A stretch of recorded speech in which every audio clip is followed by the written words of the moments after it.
Welcome to the first episode of our 24th series, everyone. This series, we had the pleasure of sitting down with Lucian Kahn, designer of the game we're going to be covering this series, Visigoths versus Mall Goths. But first, some announcements as usual. We're less than 2 weeks away from the Descent into Midnight Kickstarter launch. We are both very, very excited for this game, if you couldn't tell, and it's proving to be one heck of a lead up to the Kickstarter. Right now, for every 100 follows on the Kickstarter page, they are releasing another piece of playbook art on their Twitter feed. So definitely give their Kickstarter a follow because it'd be awesome to see some of that ahead of time. There's also a few other things going on, and everything on their Twitter feed is just top notch right now. So if you love the ocean, even if you're frightened of the ocean, definitely check it out because it is something absolutely spectacular and special. Another thing to keep in mind is that the podcast that I've been editing lately, A Horror Borealis, and its parent podcast, The Cryptic Keeper, are still doing a Patreon drive to work towards some really great bonus content.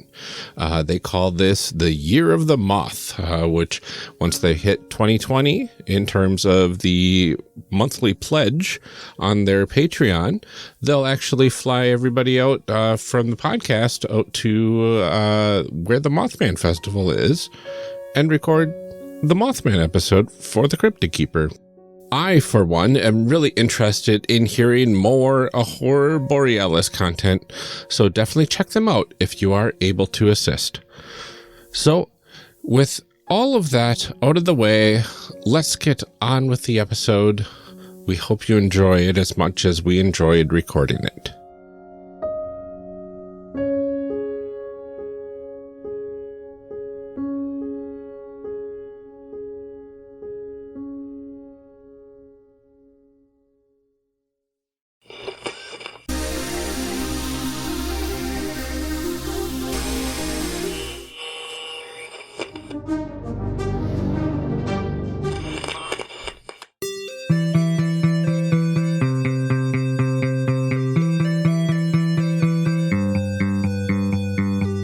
Welcome to Character Creation Cast, a show where we discuss and create characters, the best part of role-playing games, with guests using their favorite systems.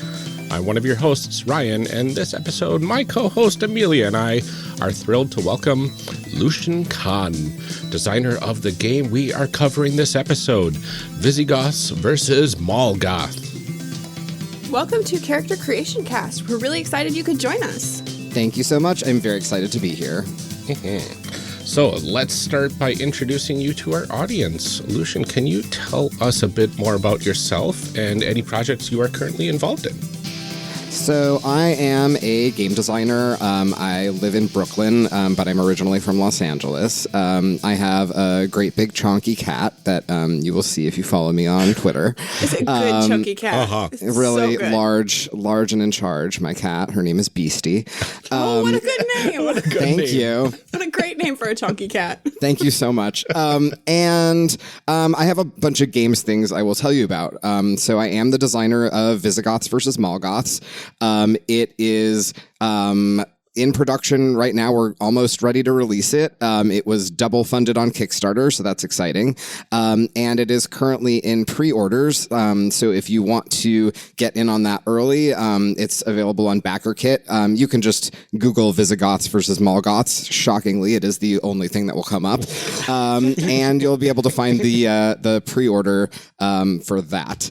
I also designed a game called Dead Friend, a game of necromancy, which is available online and in stores. It's about the relationship between a wizard or witch and a ghost, and it uses tarot cards for randomization mechanics. It's a very spooky and fun storytelling game. Another thing that I have that's coming out soon, I have a game called Grandma's Drinking Song, which is based on my family's stories. My great-great-grandmother was, in fact, a bootlegger during Prohibition. Oh, wow.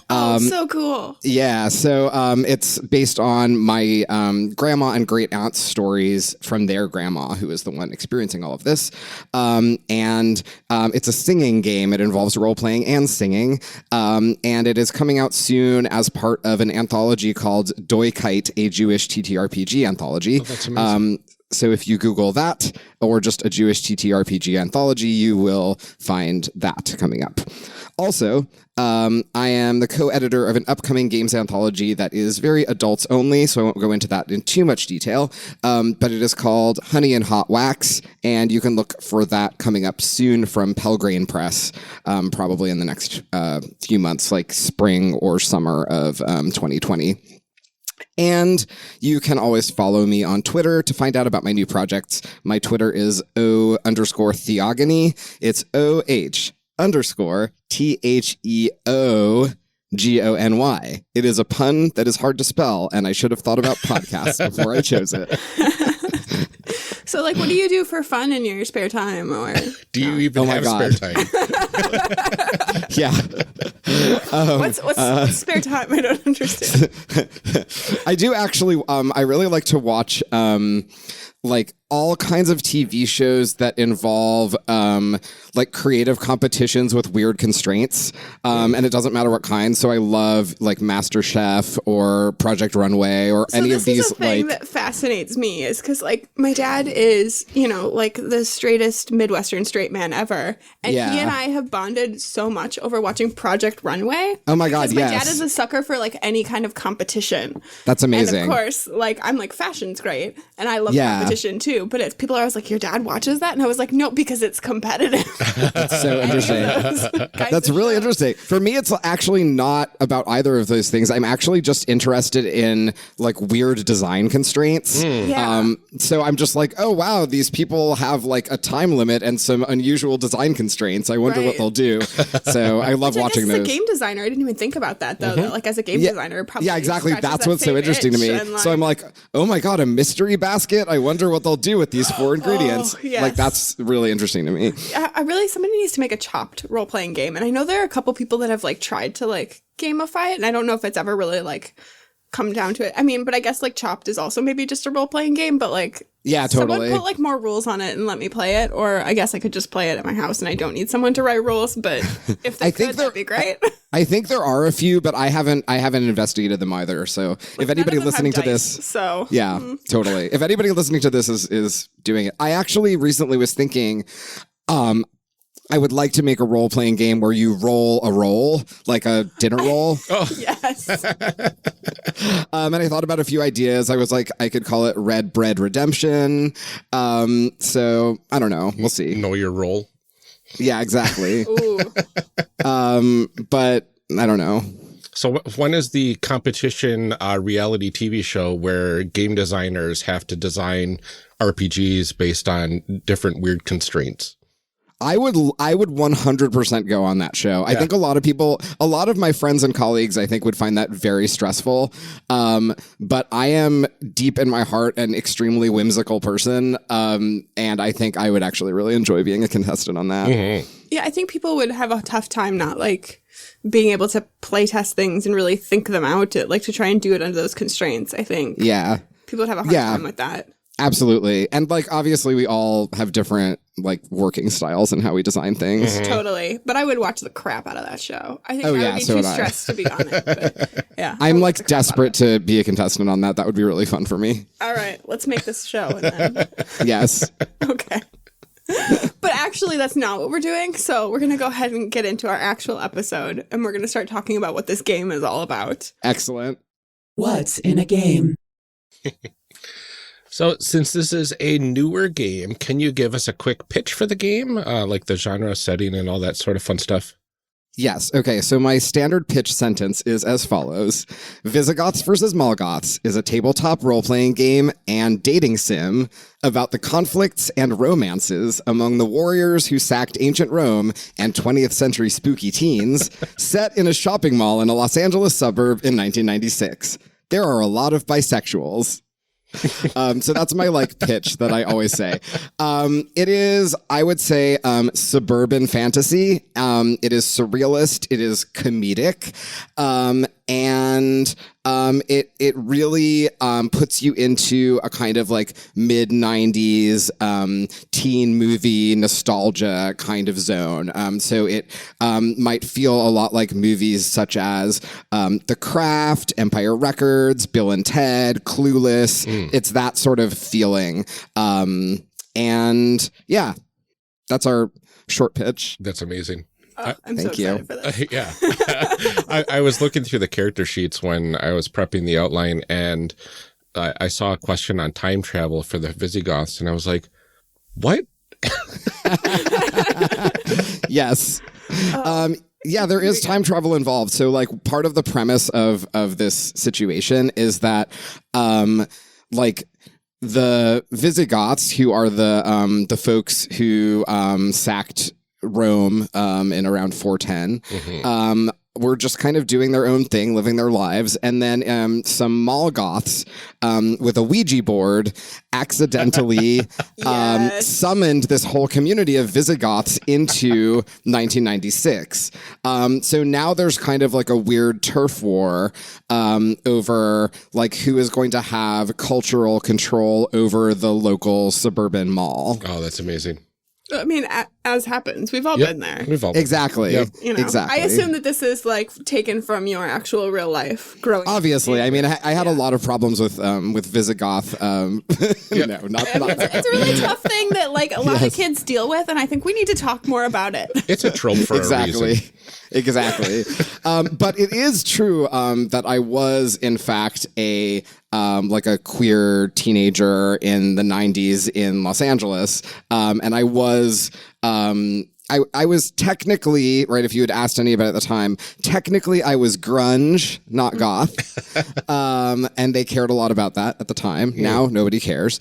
I don't know. But I feel like they still do, though, because I do they care again? One of those adjacent kind of things, because I was not a goth. I hung out with the goths, but I was a punk, and that was different. That is, yeah, exactly. So, I was grunge. I was in grunge bands. I was a guitar player. I was really in that world. But I was goth adjacent. I did go to goth clubs. When I went to goth clubs, I dressed goth appropriate. And anybody that you actually, if I start telling you about what I actually did for fun in the 90s, you're like, but you were goth though. It's I was obsessed with Sandman comics. I played Vampire the Masquerade. I listened to Bauhaus. Right. You were adjacent. I was definitely goth adjacent. Yeah. And that is an important distinction. Exactly. And we care about this difference for reasons unknown. Right. That we are sure that it'll matter later on. And someone somewhere will care. Right. What sort of things do we need to play this game? So what kind of dice, what kind of pencils, a number 2 pencil, a number 5. Yeah. So, you obviously need the game itself. And then it's not a lot of stuff. You need, each player needs 2 6-sided dice, the kind that you can steal from a box of Podchaser. You need some paper and some writing implements, and that's about it. It is important to note you do need a weird sense of humor, and you do not need historical accuracy. Do you need to be a goth? No, not at all. You don't need to be either variety, Visigoth or... You don't need to be any kind of goth at all. All right. No. You don't even have to have been alive in the 90s, and you certainly don't have to have been alive in 410. Okay. Well, I thought about that. I was like, who listening to this podcast wasn't alive during the 90s? And then I remember that my younger siblings were not born in the 90s. They were born in 2000 and 2001. Exactly. And I feel so old. If you're 18, you can just pick this up and, read a little bit of background information about the subcultures, and you should be good to go. Mm-hmm. Talk to your much older siblings and they'll tell you what it was like in the 90s. Exactly. And this is a good callback for those immortals that are listening. All right. Yep. Yep. We like to include those members of our audience who were alive in 410. Exactly. Being mortal and living an average human lifespan is not required to play Visigoths versus Mall Goths. That's good to know. Yes. It's very inclusive. I like Yes. it. So what kind of stories and themes is this game meant to explore? This game has a lot. Well, first of all, let me tell you there are some pre-designed adventures in the back. So we have for you 6 adventure episodes written by me and other game designers, so that you have a couple of stories already ready to go. If you don't want to come up with your own, of course, you can also come up with your own. But a lot of the stories have themes like teen dating angst, right? Sort of like your classic teen movie, like dating plot arcs, not serious, sort of funny, whimsical ones. Stories of being an outsider are really big in this game, right? Because both the Visigoths being, displaced from their time, and the Mall Goths being Mall Goths, are sort of outsiders in the world that they're in. And so they're experiencing sort of being like the weirdos of this suburb of LA, and sort of navigating how they're weirdos in different ways. Stories of like getting up to antics in the mall, right? You can shoplift, you can buy things, you can get makeovers, you might encounter, all kinds of strange characters who show up in the mall. A thing to know about this mall is I have fully designed a mall for you. So it's not like one of these games where the players are really responsible for creating the setting. I have made a full mall with many stores and a ton of NPCs and all of the objects that are for sale, that are special items in the mall. So you have available to you things like a bed and bath store called Hail Satin. You have a salon for humans and pets called Gerbil Essences. So it's full of all this kind of stuff, and we have characters available for you, and it tells you all of their good and bad things about them, and it tells you who all of their best friends and exes are. So you can flip to the back of the book to find out what's all the drama between all the NPCs already. Oh, nice. It's like a deep sort of this world exists, and you can play around in it. How many nights were you awake coming up with this mall? 80 million zillion nights. Was that before or after you started designing this game? Did you make this game because you had already designed this mall in your head? No, but it's a fair question. This, like many of my most successful artistic projects, did in fact start with a pun. So it started with Visigoths versus Mall Goths, and then everything else developed from that. But I definitely did spend a lot of time and put a lot of work into the mall stores and the characters and all of the weird items that are available for sale. And there's a lot of strange Easter eggs. Yeah, there's some good names in this mall. Mm-hmm. There's, it's very good. Thank you. So, there's a character named Thaco. Oh, of course there is. Yeah. Why wouldn't there be? What do characters do in this game? What is your goal here? Yeah. So it depends on the adventure. This game is very playable as a sandbox. So you could just mess around and see what's in the mall. But then the structured adventure episodes have some set goals. For example, the first episode is called Quoth the Raven Whatever. And it has a couple of plot lines. There's been a kidnapping. This Mall Goth named Raven Goldberg has gone missing. The Visigoths are offering a ransom for him. So there's this whole kidnapping ransom scenario. And then there's this whole whole other thing where everybody's gotten emails with a bunch of 90s style purity tests being emailed to them. And so like you can decide what you want to do with it. Like, do you want to try to do all the things on the purity test? Do you want to like protest and say this is immoral? Do you want to like, get mad about the purity test? There's like also, a big like cute Valentine's Day skate coming up. So you might have the goal of like trying to find a date. So you could like flirt with other players, or you could flirt with NPCs and like see if anybody wants to go to the like skating sort of dance with you.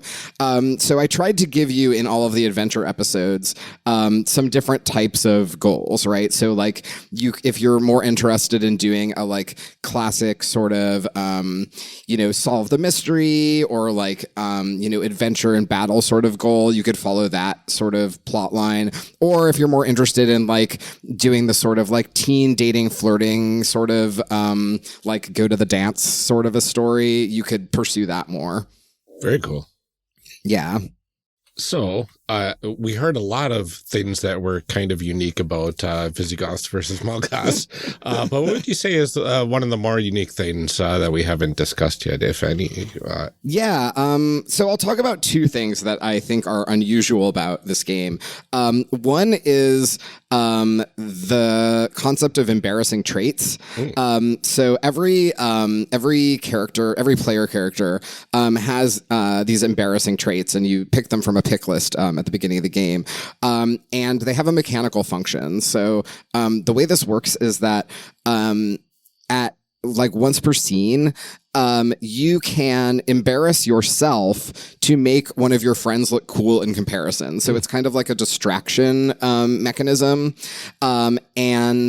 Like the way that this works ends up being really funny, right? It's an opportunity for players to like show off what is funny and awkward about their own characters in order to give like a role bonus to somebody else. Oh, nice. So that sort of it serves two functions, right? It has this mechanical function of like it's a helping mechanism where you can help a friend, but it also gives you an opportunity to show off sort of like a funny teen awkwardness thing about your own character, which can be really fun for role play. So that's one thing, and I think it's one of the things that sort of helps players make jokes and be funny. In a way that's like very supported, because I have suggestions for you of like how you might play up your own embarrassing traits. So people who are less comfortable making jokes and like being funny have a little bit of support for that. And it's also just an opportunity to help a friend. So that's one thing. Very cool. And another thing that I think is unique is the way that damage works in the game is very unusual. So in most games, when you fight, you are tracking physical damage, right? How much harm is being done to your body. But in Visigoths versus Mall Goths, we don't care about physical damage. We're not tracking it. We're only tracking emotional damage. So what you get instead is hurt feelings. And it's done in a way that's like very sort of jokey emo, right? It's playing up the fact that we have these like melodramatic goth teens, and what they care about is whether or not their feelings are hurt, not whether or not like someone, gave them a cut on their arm, right? So anything can happen in the physical world, but those things sort of operate like, an anvil falls on Wile E. Coyote and he's fine, right? So we're not even tracking. We don't care about physical damage. Instead, the damage that we're tracking is like, did you embarrass somebody? Did you like hurt somebody's feelings? How bad do you feel about the fact that you just, stabbed that guy in the arm or whatever? So it's sort of shifting the focus of damage to like, how bad do you feel? That's awesome. Yeah. Which is fun. And it's not like the way it ends up playing out in game tends to be humorous, right? It's like, and you win your role. And so you You punch Brunhilde, right? But then it's like, well, how do you you feel kind of bad about it, right? You feel bad that you punched Brunhilde, and Brunhilde feels bad, right? Everyone's feelings are hurt, not just the person who got hurt, right? And that's like part of the mechanics is that like when you physically attack someone, both you and the person you attacked both get hurt feelings. So it's like you just punched Brunhilde, like how do you feel about it? And like maybe you feel guilty or maybe you still feel mad or whatever. And so it sort of escalates the humor. As you're going through these battles. Let's talk a little bit about the history of this game. Normally we talk about like how many editions there have been and we read the Wikipedia article. But this is obviously a new game. So I want to talk a little bit about like why you made this game, were there specific feelings you wanted to capture, like what has that process been like? All that kind of stuff. Tell me everything. Yeah, this is really like a pure love letter to teen counterculture in the 90s in LA. Like this is really I had this really interesting experience in my teens of like running around Los Angeles, being a like weirdo teenager. And I came out as bisexual when I was 13 and it was like 1995. And I was like running around Melrose, which at the time was like very goth and punk, and like going to goth clubs and, flirting and doing all these things. And like, I wanted to capture some of the fun and humor and weirdness and cultural richness of this time and place. So it really is very autobiographical in that way. But it's like autobiographical about a period of time, and like what the counterculture was like, for like certain kinds of teens in the 90s. So that's like the heart of the game. And then also this sort of like fun, whimsical aspect of a lot of the role-playing games that I was playing at the time, which a lot of them were computer games.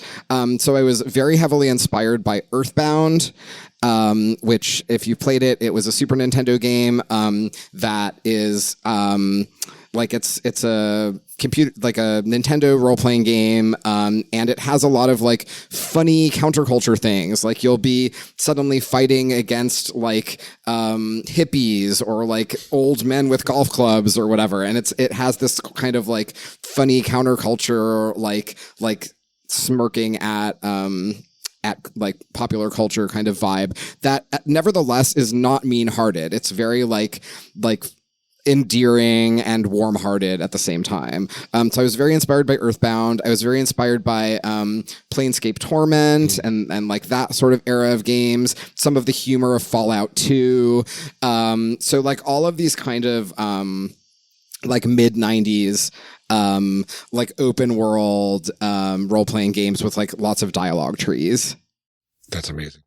Oh, I love those kinds of games. And I haven't they're played so enough good. of them. I need to play more of those kinds. We should just start over and just go back and play all of those games from our childhood. I will just, I could literally, like, I'm not a podcaster, but if I had a podcast, it would probably just be like, let me tell you every obscure detail of all of the, like, open world, mid-90s role-playing games that were on computers, because that was my whole thing. Not even, like, that kind of game, but literally last night I said to my sister, man, you know what game I really would love to play? Roller Coaster Tycoon. Oh my God, yes. I could play that game again. Yeah. And she was like, okay, that's a throwback. So I was trying to explain That's Carmen amazing. Sandiego to my kids because now they have the cartoon on Netflix too. I was like, yeah. No, it used to be all these games and then there was like a game show. Like I'm trying to explain. They're like looking at me like I have three heads. Like It was really good though. It was a really good game. It was really good. Yeah. It's funny you mentioned Roller Coaster Tycoon because I was actually also inspired by The Sims 3. Yes. I thought a lot about The Sims 3 as I was making this game because it's like, okay, you have an open world, you're like designing all these characters. It's kind of Barbies, but it's kind of not Barbies, right? And it's like, you can like follow these career tracks. So there are like possibilities of having some like predefined narratives, or you can just ignore that and like do your own sandboxy thing. So I was very inspired by the structure of that game as well. nice. Oh, That's so cool. I love all of those games. We should just play more of those games. Let's make a podcast about that too. Oh, okay. 100% yes. Please invite me back, and I will not even talk about Visigoths versus Mall Goths. I'll just talk about and here are all the gay things you can do in Fallout 2. Oh, okay. Fallout 2 has so many great things. I haven't played phenomenal. The only one I've played is 4.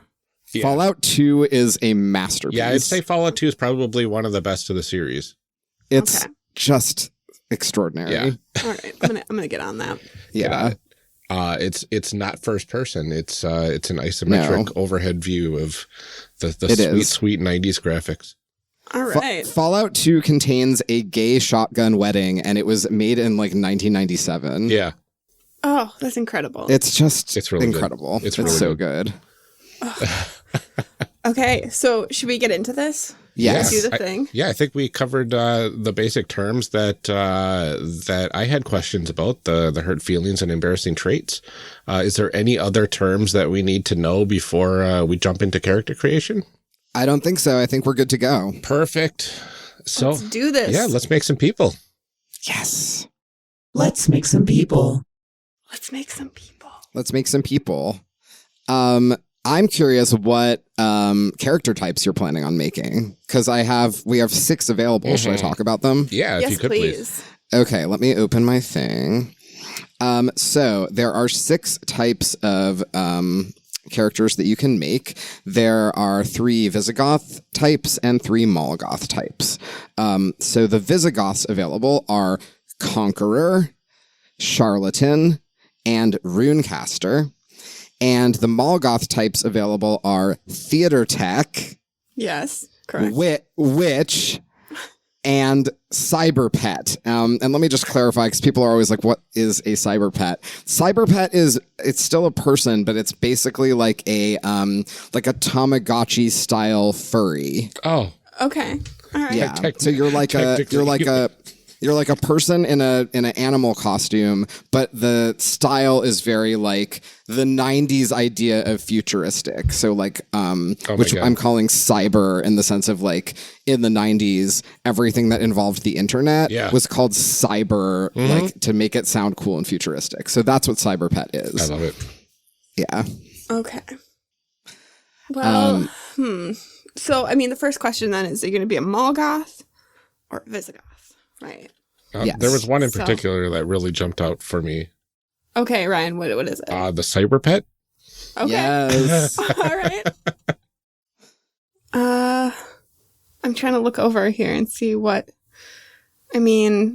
Obviously, I'm going to go for either Witch or Runecaster. That's just obvious. That's pretty on brand. Yeah. Well, since there are 2 of you, do you want to pick a Visigoth? Well, you have to make a character too. Oh, I'm making one too. Okay, cool. Yeah, we're all making characters. Great. I didn't know I got to make one too. That's exciting. Yes. Great. Yeah, okay. We're going to force you to play your own game. Great. Perfect. Yeah, I think I'm going to go with a Runecaster. I'm going to make a Visigoth. Great. I think I'm going to make a Theater Tech. I'm going to play a little closer to home. That's awesome.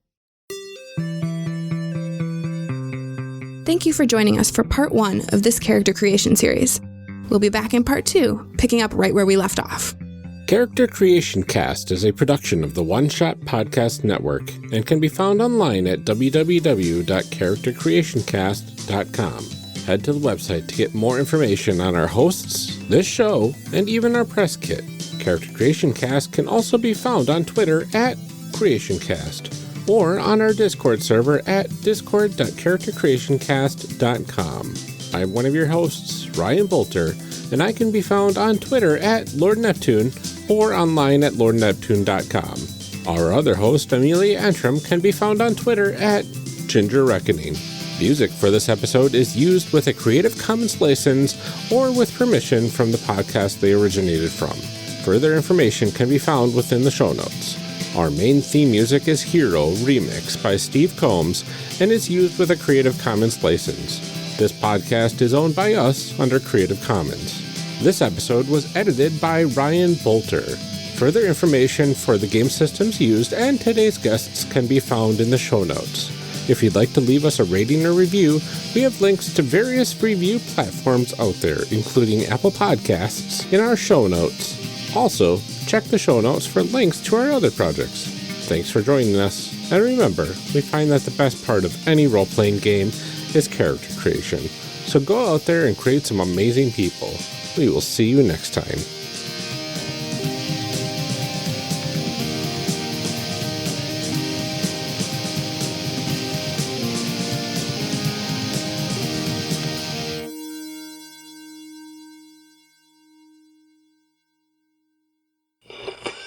Now we gotta read some show blurbs. Show blurbs. Show blurbs. Show blurbs. Show blurbs. Character Creation Cast is hosted by the One Shot Podcast Network. If you enjoyed our show, visit oneshotpodcast.com, where you'll find other great shows like NeoScum. NeoScum is a narrative comedy podcast featuring 5 Chicago improvisers antagonizing their way through the role-playing classic Shadowrun. It follows a group of misfits and outsiders: Z, the acerbic cyber troublemaker; Pox, the candy junkie klepto from across the pond; Tech Wizard, the public access actor with a petulant thirst for adventure; and Dak Rambo, the nastiest trucker this side of the Robo-Mason-Dixon. Join the irascible NeoScum crew on a puerile rockin' road trip through a weirdo world of tomorrow, doling out street justice to every deeb they encounter, whether they deserve it or not.